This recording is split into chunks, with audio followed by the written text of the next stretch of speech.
Wild and Plum friends. I wanted to show you these cute fortune cookies that I've been making. I belong to a group on Facebook called Crochet Acts of Random Kindness, and we crochet little things and leave them around for places for people to find them, and then often people will put a picture of what they found in the group, and it's fun, and it's just a fun thing to do to spread a little sunshine. So I started making these fortune cookies, and I wanted to show you how I do it.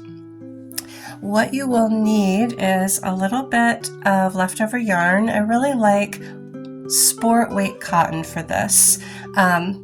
This one is made with an acrylic, and it's fine, but you can see it's just a little fuzzy, and I really prefer the sort of crisp stitches that you get with the cotton yarns.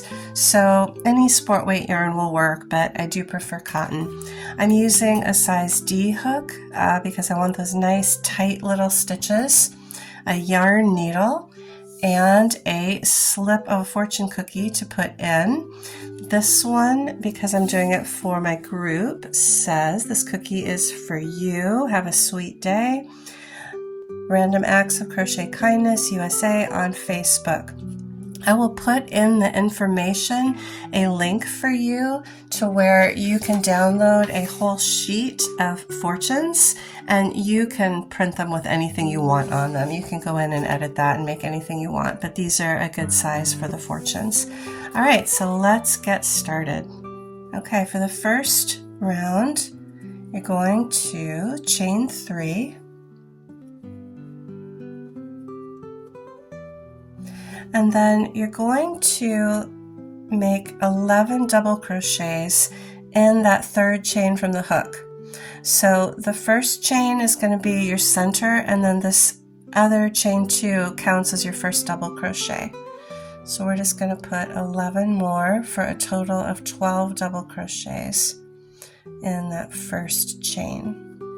That is a lot. You might be thinking, hey, wait a minute, when you're making a circle, you don't need that many. It's going to ruffle. You're right, it is going to ruffle. We want a little bit of ruffle in this circle because we're going to bend it at the end to make the fortune cookie shape, and you want to have a little extra give in the fabric. So if it's just a plain flat circle, you're going to have a hard time bending it and making it make that nice shape that you want, the fortune cookie shape. I apologize about my voice. My family has been passing around some sort of cold, flu, virus, something since Thanksgiving. It's January right now. Today's January 7th, and I finally succumbed to it, unfortunately. But the happy news is we're having a blizzard, and I'm a teacher and I'm off school because of the blizzard, so I have a couple of extra days to recuperate and to make some fun videos for crochet. All right, how many do I have there? There's 1, 2, 3, 4, 5, 6, 7, 8, 9. Ooh, I need 3 more. Oh wait, I didn't count that one. 1, 2, 3, 4, 5, 6, 7, 8, 9, 10. Okay, so just 2 more.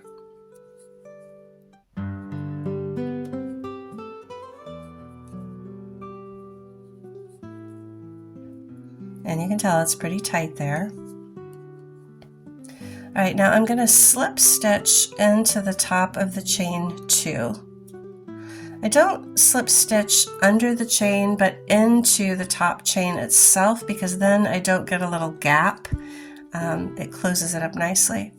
Okay, next round I'm going to chain 2. That's my first double crochet. That counts as my first double crochet. And then I'm going to double crochet in that same stitch.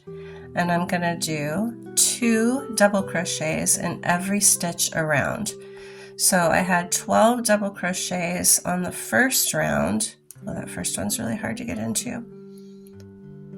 There we go. I had 12 double crochets on the first round. I'm going to have 24 on this round.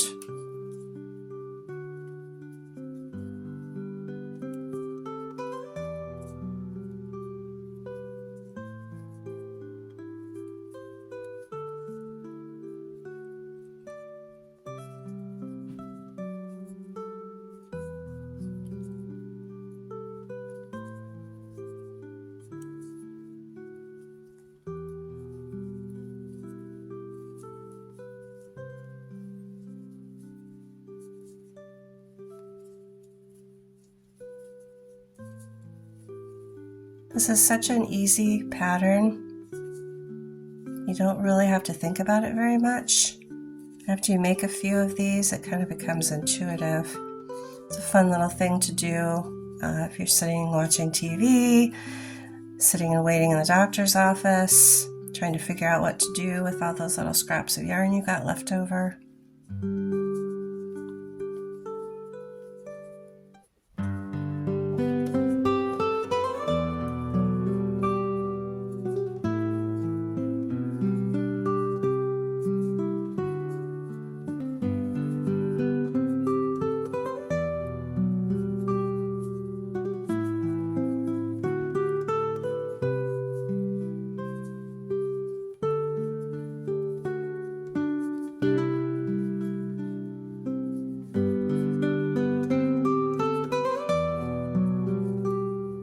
Okay, same thing, I'm around, so I'm going to just join with a slip stitch in the top chain of the chain 2. I've got 2 rounds done, one with 12, one with 24. Now I'm just going to repeat round 2 again for round 3. I'm going to chain 2, double crochet in that same stitch, and then I'm going to do 2 double crochets in each stitch around. So if my math game is strong, that means I'm going to have 48 double crochets in this 3rd round. 2 double crochets in each stitch around.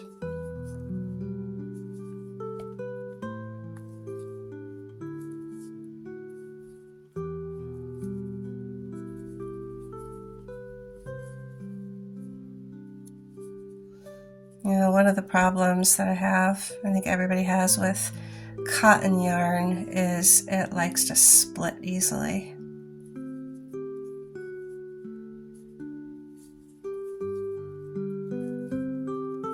While I'm going around this kind of long and tedious round, I'm going to tell you a joke. This is not my joke. I heard this a long, long time ago. There's an older couple, and the woman is about to die. She's on her deathbed. She's at home. She and her husband, they've been married 62 years. She knows this is the end, so she says to her husband, "Honey, I want you to go up in the closet. On the top shelf in the back, there's a shoebox. Bring me that shoebox." So her husband goes and gets the shoebox and brings it to her in the bed. And she says, "Open it up." And he opened it up, and inside were 2 doilies and $50,000. And he looked at his wife, and she said, "When we got married, my mother told me, 'Now, honey, when you get mad at him, I don't want you to say a word. You just go somewhere by yourself, you sit down and crochet a doily.'" And the man thought, "Oh my goodness, in 62 years of marriage, she's only been mad at me twice." And he was just astounded and thought what a wonderful woman he married, what a wonderful marriage he'd had. And he said, "But darling, what's the $50,000? And she looked at him and said, "Well, that's the money I got selling the doilies." I can't take credit for that joke, but it is one of my favorite crochet jokes. I think it might be the only crochet joke I know. If anybody else knows any crochet jokes, I'd love to hear them. Put them in the comments.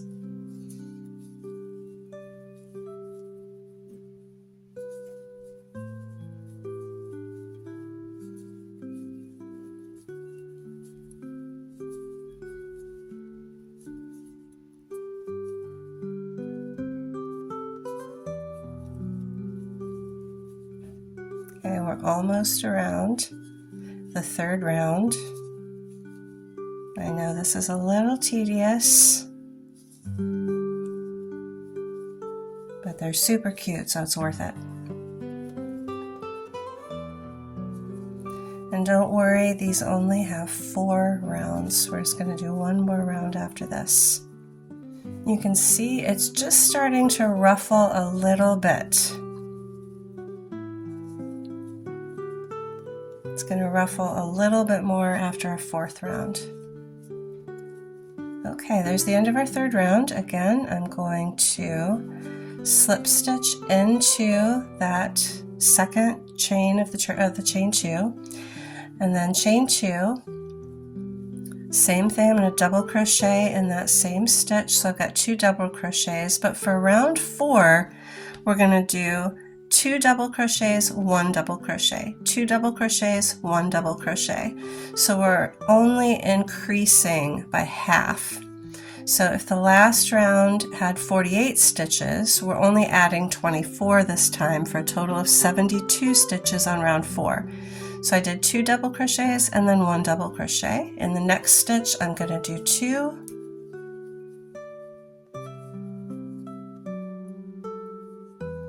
and then I'm going to do 1 in the following stitch, and I'm just going to do that all the way around. Okay, so I come all the way around. I'm going to go ahead and slip stitch in that top of the chain 2 to join. And then I'm going to cut the yarn. I guess I didn't tell you that you need a pair of scissors, but you probably figured that out. And I'm going to leave a really long tail, leave at least a 12-inch tail, because now we're going to do a little bit of sewing. I know sewing is not most people's favorite, but this isn't hard. So thread the needle, and then I like to close up this little joint or this little jump there by slipping the yarn through that next stitch. Now you can see it's really ruffly, but we're going to fold it in half, but I don't want my yarn right at the fold. I want to shift it a little bit. Oh, and you know what? I'm going to cut that center yarn before I go any further and get that out of the way. Okay, so fold it so that you have a little gap here. That's going to be the opening of your fortune cookie. And turn it so that the edge here is facing you, and you're going to work from the inside to the outside. And I'm going to just catch that inside stitch here and thread the yarn through, and then I'm going to go to the other side. I'm going to skip one and I'm going to catch this one. I'm going to skip one on this side, catch the next one, go back, skip this one, catch this one. I'm going to work that way across to close up the top of my fortune cookie. It doesn't even matter if you skip more than one. It's not like this is a pocket you're worried about your change falling out of. You're just closing up the top, and that makes a nice, almost invisible stitch.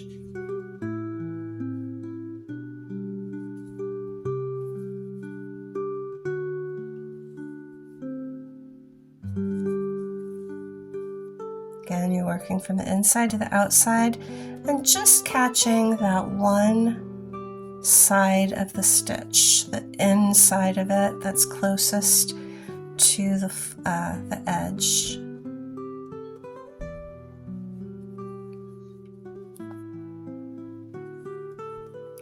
And then I'm going to stop on this other side when I get to the point that I have a hole here that's about the same size as the hole here.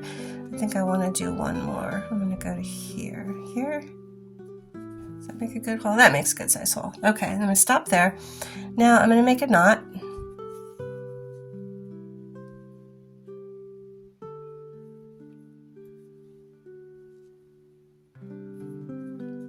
And then I'm going to run my needle as though I'm weaving in an end to get down. Oh, I don't like that. Let's get it where I can't see it. I want to hide this little running yarn here, but I need to get down to the place where the fold is. There we go, that'll do. And that's also going to kind of hide that knot.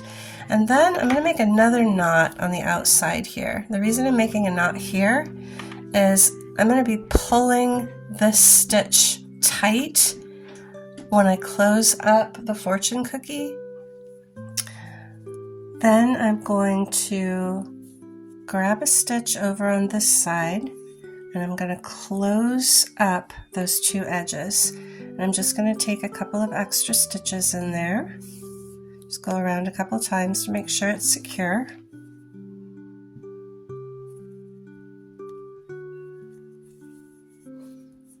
And then knot it.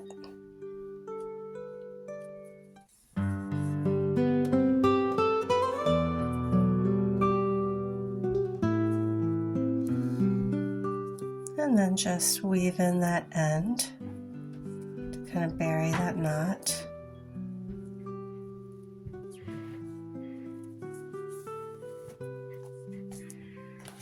And cut your yarn. And you've got your cute little fortune cookie. Now my daughter saw these and she said, "Oh, you made tortellini." I'm like, "Oh, yeah, you're right. Those kind of do look like tortellini." So you could make tortellini out of these. Now the last thing to do is to take your fortune. I fold it in half because this is kind of a long one. And you can put your crochet hook all the way through like this and pull that slip of paper right into your fortune cookie. I like to leave the ends sticking out a little bit so whoever finds it knows there's something in there for them to see. And there's your fortune cookie. Thanks so much for joining me today, and if you enjoyed this video, please like, share, and subscribe. It really helps me to keep making good content.